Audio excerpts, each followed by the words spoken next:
कालू और राजू दुई भाई थिले। कालू पिला बेलू बहुत चालाक थिला आउ राजू पिला बेलू बहुत ओला थिला। सेथिपई से दुई जनकर बापा पेचा सबु बेले चिंतारे रहुथिले। खास करी निज छोट पुओ को नेकी से बहुत चिंतारे थिले। कालू राजू ठारू 2 वर्ष सान थिला। कालू जेतेबेले 20 वर्षर होइतिला ठीक सेतिकी बेले पेचा गोरी नामरे थिबा गोटे झियो सहित बाहाघर करई देला। ताकू देखिकी राजू भी ता बापांको पाखकु जायकी बाहा हेबा पई बहुत जिद कला। बापा मु भी बाहा हेबी, तमे भाईर बाहाघर करिदेल, मोर भी करिदियो ना। पुओ तते किए बाहा हबो? तू तो गोटे काम भी ठीक से करि परुनु।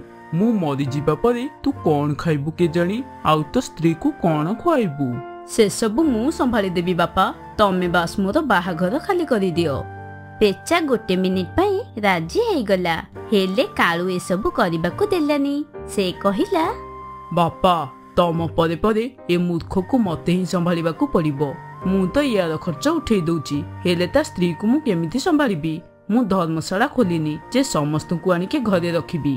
हे भगवान मु कौन करिबी? मु मो छोट पुओ को मरिबा पई छाड़ी देबी ना कोन? किछि ना किछि तो भाबिबाकू पड़िबो या पई। पेचा राजू पई गोटे नुआ घर तैयारी करबाकू भाबिला। से एक कथा कालू को कहिला, मु अधिक जगह देई परिबिनी। घरर पछपट बगीचा रे नुआ घर तमे तैयारी करो। सेठी हेले पुओ सेठी तो कुओ अछि। से तो फालतू कुओ केबेठू बंद हेकी पड़िची, ताकू भांगिकी तार ऊपर घर तैयारी करो। मु आउ अधिक जगह देई परिबिनी। किछि दिन परे मोर भी पिला छुआ हेबे, तांको पई जगह भी दरकार ना। पेचा कालू सहित जुक्ति कलानी। पेचार बापा जमींदार चिलंक घरे हिसाब किताब करबा काम करुथिले। आउ तापरे पेचार बापा से कुओ को भी बंद करिदेला।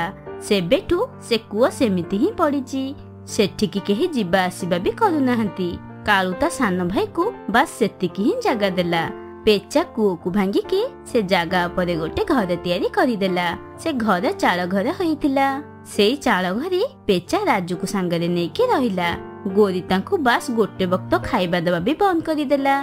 पेचा बहुत दुखद सहित राजू को कहला, पुओ राजू मते लागुची मु बहुत जल्दी मरी जीबी रे। तते एकुटिया ही रहिबाकू पड़िबो। नाय बापा एमिति कुहनी, मु तम बिना केमिति बंचिबी कहिलो? जेमिति सेमिति करिके रहिबाकू पड़िबो पुओ। कालू उपुर मोर भरोसा उठी गला। सबु किछि भगवान को ऊपरे अछि। सेई राती रे जेतेबेले पेचा सोईथिला गोटे सापटे ताकू कामुड़ी देला। आउ पेचा सेमिति सोईकी निदरे ही मरिगला। सकाळू सकाळू राजू से सब देखिला आउ बहुत जोरे कांदिबाकू लागिला। बापा ये कौन हे गला बापा? घर भितर को साप केमिति पसिला? पेचार अंतिम संस्कार हैला। तापरे गोरी कालू को कहिला, सुन एबे भी समय अछि। 4टा चढ़ई को डाकी के भाग बांटी दियो। पछरे तम भाई जदि अधिक भाग मागिबो ताहले कोन हबो कहिलो? हाँ हाँ तमे संपूर्ण ठीक कथा कहूच। मु आज ही से सब पई जोगाड़ यंत्र करूची। कालू जंगलर किछि चढ़ई को डाकी के आनिला। आउ घरे जमी बाड़ी सब भाग बांटीबाकू लागिला। एबे समस्ते सुन, बापा से नुआ घर राजू को देइछंती, आउ ई पुराना घर मते देइछंती। हेले भाई राजू तार सारा जीवन से छोटिया चाଳ घरे केमिति काटिबो? कोन पई रहि परिबनी? तार तो बाहाघर भी हेइनी। गोटे लोक पई से घरटा पूरा पूरी ठीक अछि। राजू को से सब कथा जो किछि भी फरक पडु नथिला। कारण से पर्यंत भी ता बापा को झुरी झुरी कांदुथिला। समस्तक सामने रे भाग होई गला। आउ कालू खुशी खुशी रे ता स्त्री को नै रहउथिला। से दुई जण राजू रो खबर नेबा भी भूली गले। गोरी सबुदिन सकाळू सकाळू भल भल खाइबा करुथिला। आउ राजू से चाळ घरे रहिकी खाली भात रांधिकी खाउथिला।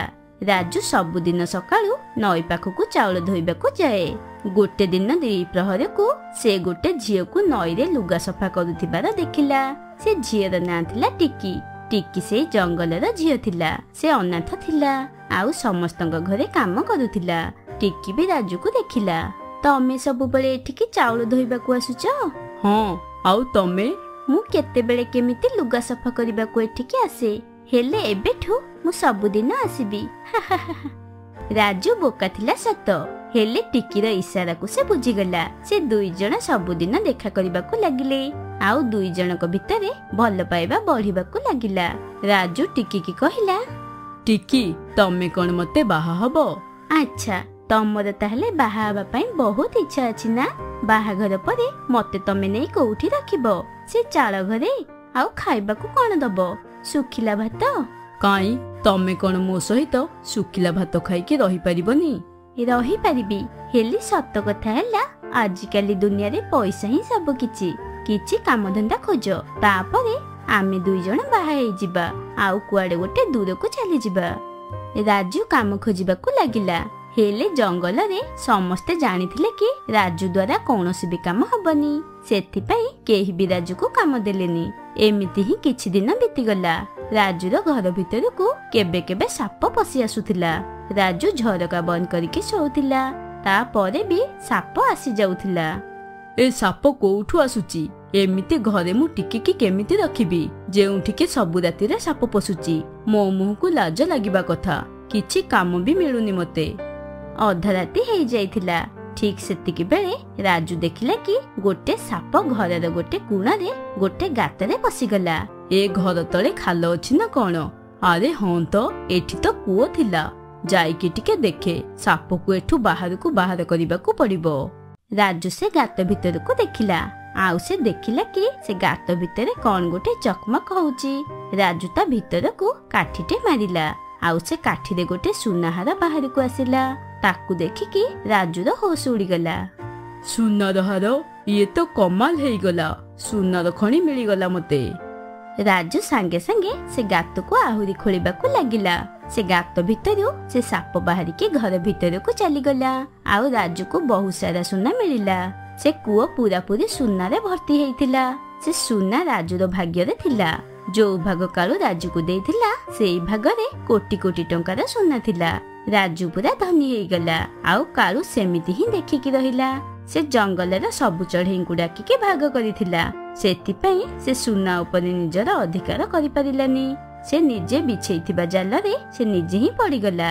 ରାଜୁ ଜଙ୍ଗଲରେ ଗୋଟେ ହସ୍ପିଟାଲ ଖୋଲିଲା, ସ୍କୁଲ ବି ତିଆରି କଲା, ଆଉ ନିଜ ପାଇଁ ଗୋଟେ ବଡ ମହଲ ତିଆରି କଲା। ଆଉ ତାପରେ ସେ ଟିକିକୁ ବାହା ହେଲା।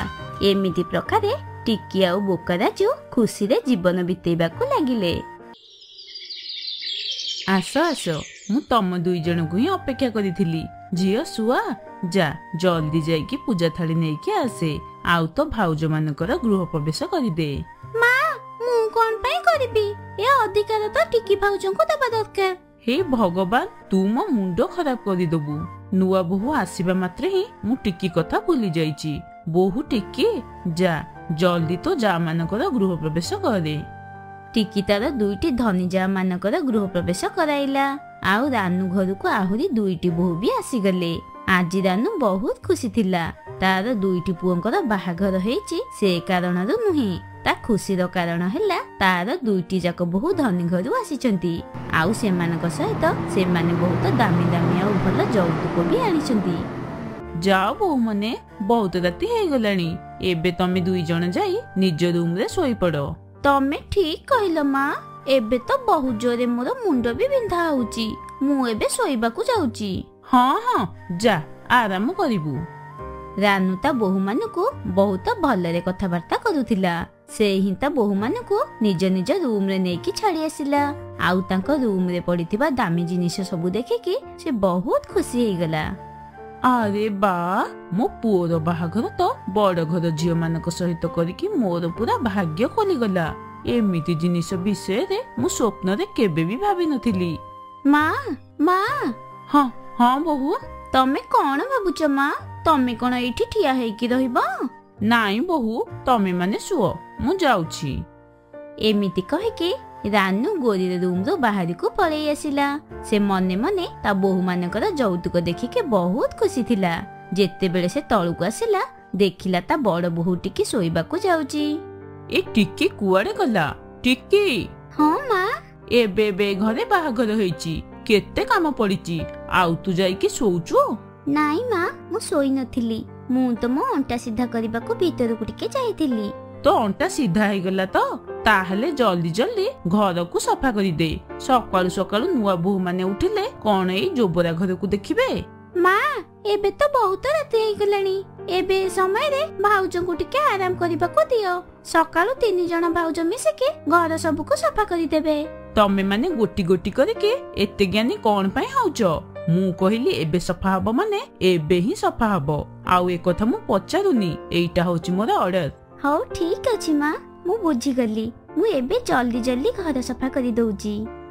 ବିଚାରୀ ଟିକି ଥକି ଯାଇଥିଲା, ତଥାପି ସେ ଘରର ସବୁ କାମ କରିଲା। ଶୁଆ ଟିକିକୁ ଦେଖିକି ବହୁତ ମନ ଦୁଃଖ କଲା, ଆଉ ସେ ଟିକିକୁ କାମରେ ସାହାଯ୍ୟ କଲା। ତମେ ଏସବୁ କାମ କଣ ପାଇଁ କରୁଛ? ମୁଁ ଏସବୁ ଏକା କରିଦେବି। ବହୁତ ରାତି ହେଇଗଲାଣି, ତମେ ଯାଇକି ଶୋଇପଡ। ତମ ପାଇଁ ବି ରାତି ହେଇଗଲାଣି ଭାଉଜ।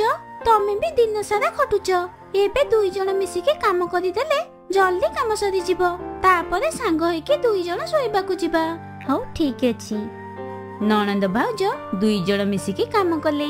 ଗରମ ଦିନ ଥିଲା। 2 ଜଣ ସଫାସୁତରା କରିବା ବେଳେ ତାଙ୍କ ଦେହ ଝାଳରେ ଓଦା ହେଇଗଲା।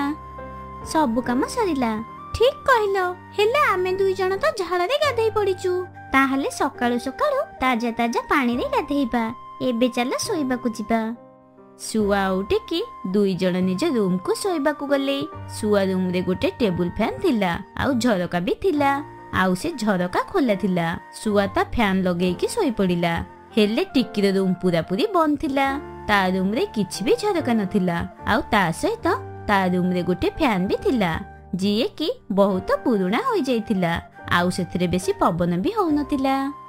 ମତେ ମୋ ରୁମର କବାଟଟି ଖୋଲା ରଖିବା ଦରକାର ଥିଲା। ଏବେ ତ ଏ ଘରେ ଏତେ ଗରମ ହଉଛି ଯେ ଠିକରେ ନିଶ୍ୱାସ ବି ନେଇ ହଉନି। ଟିକି ତା ରୁମର କବାଟ ଖୋଲିଲା, ଆଉ ସେ ଘରର ବାମ୍ଫକୁ ବାହାରକୁ କାଢିଲା। ତାପରେ ସେ ବିଚାରୀ ଶୋଇବାକୁ ଗଲା। ହେଲେ କିଛି ସମୟ ପରେ ସକାଳ ହୋଇଗଲା, ଆଉ ତାପରେ ସେ ସାରା ଘରର କାମ କରିଲା। ବାସ୍ ଆଉ କିଛି ଦିନର କଥା। ତାପରେ ମୋ ଯା ମାନେ ବି ମୋ ସହିତ କାମ କରିବା ଆରମ୍ଭ କରିଦେବେ, ଆଉ ତାପରେ ମତେ ବି ଟିକେ ସାହାଯ୍ୟ ମିଳିଯିବ। ଟିକି ଭାବୁଥିଲା କି କିଛି ଦିନ ପରେ ତା ଯା ମାନେ ବି ତା ସହିତ କାମ କରିବେ, ହେଲେ ଏମିତି କିଛି ବି ହେଲାନି। ବାହାଘର ସରିବାର 1 ମାସ ପରେ ବି ତା ଯା ମାନେ ଗୋଟେ ବି କାମ ହାତରେ ଦେଲେନି। ଗରମ ବଢି ଯାଇଥିଲା, ଆଉ ଏମିତିରେ ବି ଘରର ସବୁ କାମ ଟିକେ ଏକୁଟିଆ କରୁଥିଲା। ଶୁଣ ଗୋରି, ଅଳ୍ପ କିଛି ବାସନ ପଡିଛି। ମୁଁ ରୋଷେଇ ଘରେ ବାସ ଗୋଟିଏ କାମ ଛାଡିକି ଆସିଛି। ଦୟାକରି ସେତିକି ଧୋଇଦିଅ। ମତେ ବହୁତ ଜୋରେ ଗରମ ଲାଗୁଛି। ତମକୁ କଣ ଦେଖାଯାଉନି? ମୁଁ ଏସିରେ ବସି ଆରାମ କରୁଛି। ତମେ ତ ସବୁବେଳେ ଆରାମ କରୁଛ। ହ୍ୱାଟ ଦ ହେଲ୍? ତମେ କଣ କହିବାକୁ ଚାହୁଁଛ? ଆଉ ତମେ ମୋ ଦ୍ୱାରା କୋଉ କାମ କରାଇବାକୁ ଚାହୁଁଛ? ଦେଖ, ଗୋଟେ କଥା ଜାଣି ରଖ, ଘରର କାମ ଘରର ଚାକେରାଣୀ ହିଁ କରେ। ସେସବୁ ତାକୁ ହିଁ ଭଲ ଲାଗିବ। ଆଉ ମୋ ଏସି ସାମ୍ନାରେ ଅଧିକ ଠିଆ ହେବା ପାଇଁ ବାହାନା କରନି। ମୁଁ ଏସି ବନ୍ଦ କରିଦଉଛି। ଏବେ ଏଠୁ ଯାଅ। ଗୋରି କଥା ଶୁଣିକି ବିଚାରୀ ଟିକି କିଛି ବି କହିପାରିଲାନି, ଆଉ ଚୁପଚାପ ତା ରୁମରୁ ବାହାରି ଆସିଲା। ହେଲେ ସେ ସବୁ କଥା ଶୁଆ ଶୁଣୁଥିଲା। ସେ ଗୋରି କଥା ତା ମା ରାନୁକୁ କହିଲା। ସବୁ ଭୁଲ ତ ଟିକିର। ତାର କଣ ଦରକାର ଥିଲା? ସେ ନୂଆ ବୋହୂର ରୁମକୁ କଣ ପାଇଁ ଯାଇଥିଲା? ମା, ତମେ ଇଏ କଣ କହୁଛ? ତୁ ମୋ ସହିତ ବେକାରରେ ପାଟି କରନି। ଯଦି ଗୋରି ଆଉ ପାରା ଘରର କାମ କରୁନାହାନ୍ତି ତାହେଲେ ଠିକ ଅଛି। ଯେତେ ଯାହା ହେଲେ ବି ସେମାନେ ଏତେ ଧନୀ ଘରୁ ଆସିଛନ୍ତି, ବହୁତ ସାରା ଯୌତୁକ ବି ଆଣିଛନ୍ତି। ତାଙ୍କ ପାଇଁ ବାସ୍ ସେତିକି ହିଁ କାଫି। ନିଜ ଲୋଭୀ ମାର କଥା ଶୁଣିକି ଶୁଆ ଆଶ୍ଚର୍ଯ୍ୟ ହେଇଗଲା। ସେ ତାର ଗରିବ ଭାଉଜର ଏମିତି ଅବସ୍ଥା ଦେଖି ପାରୁନଥିଲା। ଆଉ 2 ଧନୀ ଭାଉଜ ତ ସବୁବେଳେ ନିଜ ରୁମରେ ଏସି ଆଉ କୁଲର ଆଗରେ ଆରାମ କରୁଥିଲେ। ଆଉ ବିଚାରୀ ଟିକି ଦିନ ସାରା କାମ କରିକି ରାତିରେ ବହୁତ କମ ସମୟ ଶୋଉଥିଲା। କେହି ବି ତା ଅବସ୍ଥା ବିଷୟରେ ଜାଣିବାକୁ ଚେଷ୍ଟା କରୁନଥିଲେ। ହେଲେ ସମସ୍ତଙ୍କୁ ତାଙ୍କ ଅବସ୍ଥା ବିଷୟରେ ଜଣାଇବା ପାଇଁ ଶୁଆ ଗୋଟେ ଦିନ ଭଲ ଉପାୟଟେ ପାଞ୍ଚିଲା। ଯେମିତି ହିଁ ରାତି ହେଲା, ସେ ନିଜ ଘରର ଲାଇନ କାଟିଦେଲା। ଶୁଆର ବାପା ଭାଇ ଆଜି ଘରେ ନଥିଲେ, ସେଥିପାଇଁ କେହି ବି ଜାଣିଲେନି କଣ ହେଇଛି ବୋଲି। ଏ ଏସି ଆଉ ଲାଇଟ କେମିତି ବନ୍ଦ ହେଲା? ଭାଉଜ, ତମେ 2 ଜଣ ଏଠିକି ଆସିଗଲ। ହଉ ଠିକ ଅଛି, ଭଲ ହେଲା। ମୁଁ ଶୁଣିଥିଲି ଆଜି ଇଲେକ୍ଟ୍ରିକ କାମ ହଉଛି, ସେଥିପାଇଁ ରାତି ସାରା ଲାଇନ ଆସିବନି। କଣ? ତାହେଲେ ଆମେ ଆଜି ରାତିରେ ଶୋଇବା କେମିତି? ବୋହୂ, ଏବେ ସେମିତି ହିଁ ଶୋଇବାକୁ ପଡିବ। ଲାଗୁଛି ଆମ ସମସ୍ତଙ୍କୁ ହଲରେ ଶୋଇବାକୁ ପଡିବ, କାରଣ ରୁମରେ ତ ବିନା ଫ୍ୟାନ ଆଉ ଏସିରେ ନିଦ ଲାଗିବନି। ହେଲେ ହଲ ତ ବହୁତ ବଡ, ଏଠି ଗରମ ହବନି। ସମସ୍ତଙ୍କର ଇଚ୍ଛା ନଥିବା ପରେ ବି ସେମାନଙ୍କୁ ଶୁଆର କଥା ଶୁଣିବାକୁ ପଡିଲା। 2 ଜଣ ଧନୀ ବୋହୂ ଆଉ ଗରିବ ବୋହୂ ନିଜ ନିଜ ମାଣ୍ଡି ଧରିକି ହଲକୁ ଆସିଲେ। ଟିକି ଦିନ ସାରା କାମ କରି କରି ଥକି ଯାଇଥିଲା, ସେଥିପାଇଁ ସେ ପଡୁ ପଡୁ ତାକୁ ନିଦ ଲାଗିଗଲା। ହେଲେ ସେ 2 ଜଣ ଅଳସୁଆ ଆଉ ଗର୍ବିଚା, ତାଙ୍କୁ ନିଦ ଲାଗୁନଥିଲା। କେମିତି ପ୍ରକାରେ ତାଙ୍କର ରାତି ବିତିଗଲା। ଆଉ ତା ପରଦିନ ଗୋରୀ ଯେମିତି ହିଁ ୱାସରୁମ ଯାଇଛି, ଠିକ ସେତିକି ବେଳେ ସେ ଦେଖିଲା କି ଘରର ଲାଇନ ଫ୍ୟୁଜ ସେଠି ପଡିଛି। ସେ ଜାଣିଗଲା ଯେ କେହି ଜଣେ ଜାଣି ଶୁଣିକି ଫ୍ୟୁଜ କାଟିଥିଲା। ମା, ଆମର ଲାଇନ କଟି ନଥିଲା, ଆମକୁ ହଇରାଣ କରିବା ପାଇଁ କେହି ଜଣେ ଏମିତି ପ୍ଲାନ କରିଥିଲା। ଏଇ ଦେଖ ଫ୍ୟୁଜ। ହେଁ, ଏମିତି କିଏ କରିଛି? ଶୁଆ ତୁ ଏମିତି କଣ ପାଇଁ କଲୁ? ହଁ, ମୁଁ କରିଛି, କେବଳ ତମ ସମସ୍ତଙ୍କୁ ବୁଝେଇବା ପାଇଁ। ମୁଁ ସେଇଟା କଲି ଯୋଉଟା ତମେ ସମସ୍ତେ ଟିକି ଭାଉଜଙ୍କ ସହିତ କରୁଛ। ଗୋଟେ ଦିନରେ ହିଁ ତମ ସମସ୍ତଙ୍କୁ ନିଜ ମାଙ୍କ କଥା ମନେ ପଡିଗଲା ନା। ହେଲେ ଟିକି ଭାଉଜ ସବୁଦିନ ଘରର ସବୁ କାମ କରିକି ମଧ୍ୟ ତାଙ୍କର ବେକାର ରୁମରେ ଦିନ ବିତାଉଛନ୍ତି। କଣ କାହାକୁ ତାଙ୍କ ଦୁଃଖର ଖବର ଅଛି? ସେ ବିଚାରୀ ସବୁବେଳେ କଷ୍ଟ କରୁଛନ୍ତି, ହେଲେ କୋଉ ଭାଉଜ ଏତେ ଗରମରେ ବି ତାଙ୍କ ସହିତ ମିଶିକି କାମ କରୁନାହାନ୍ତି। ଆଉ ଏତିକି ବି ନୁହେଁ, ଯଦି ସେ ଭୁଲରେ ଧନୀ ଭାଉଜ ମାନଙ୍କ ରୁମକୁ ଯାଉଛନ୍ତି, ସେତେବେଳେ ଧନୀ ଭାଉଜ ମାନେ ନିଜ ନିଜ କୁଲର ଆଉ ଏସି ବନ୍ଦ କରି ଦଉଛନ୍ତି। ଇଏ କଣ ଭଲ କଥା? ମା, ଆଉ ରହିଲ ତମେ ତମ ଧନୀ ବୋହୂ ମାନଙ୍କୁ କଣ ପାଇଁ କିଛି କହୁନ? କାରଣ ସେମାନେ ଧନୀ ଘରୁ ଆସିଛନ୍ତି। ମା, ତମେ ଏକଥା ଭୁଲନି କି ଏଇଟା ତାଙ୍କର ବାପ ଘର ନୁହେଁ। ଏଠି ଏସବୁ ଚଳିବନି, ଏଠି ସବୁ ବୋହୂ ସମାନ। ଶୁଆର କଥା ଶୁଣିକି ସମସ୍ତେ ଚୁପ ହେଇଗଲେ। 2ଟି ଧନୀ ବୋହୂ ପ୍ରଥମ ଥର ପାଇଁ ଏତେ ଗରମ ସହିଥିଲେ। ତାପରେ ଯାଇ ସେମାନଙ୍କୁ ତାଙ୍କ ବଡ ଯାଙ୍କ ଦୁଃଖ ଜଣା ପଡିଲା। ଆଉ ସେମାନେ ସମସ୍ତେ ଟିକିକୁ କ୍ଷମା ମାଗିଲେ। ଆମକୁ କ୍ଷମା କରିଦିଅ ଭାଉଜ, ଆମ ପାଖରେ ତମ ପାଇଁ କହିବାକୁ କିଛି ବି ଶବ୍ଦ ନାହିଁ। ମତେ ବି କ୍ଷମା କରିଦେ ବୋହୂ, ଆଜି ମୋ ଝିଅ ମୋ ଆଖି ଖୋଲିଦେଲା, ମୁଁ ବହୁତ ଲଜ୍ଜିତ। ଆରେ ନାଇଁ ନାଇଁ ମା, ଏମିତି କହିକି ତମେ ମତେ ଲଜ୍ଜିତ କରନି।